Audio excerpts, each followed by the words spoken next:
Hi and welcome to another video. In this video, I'll be showing you step by step on how you can get free dice rolls for Monopoly Go. To start, you have to install the original game Monopoly Go from Google Play Store for Android or Apple Store for iOS. Head over to the store and type Monopoly Go and make sure you download the one that looks exactly like this.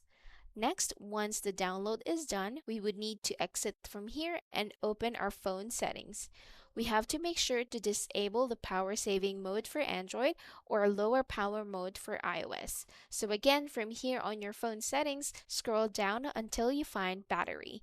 Tap on it and right there you should see the option to disable your power saving mode or low power mode.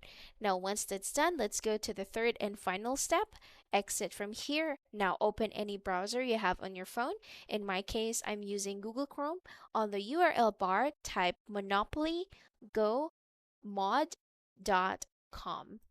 Now, once you enter that page, you'll see this, and as you can see, it says this mod will require to be injected on your Monopoly Go app. That's why we had it installed first before anything else.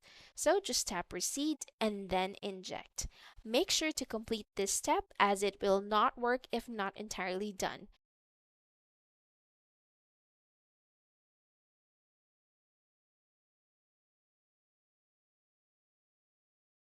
You would know when it's done when you see this page that says you have successfully injected the mod into the game. So all you have to do from here is to go back to your Monopoly Go game, check your shop, and enjoy the free dice rolls and cash. And that's it. That's how you get free dice rolls in Monopoly Go. If this video was helpful, please like and subscribe to our channel.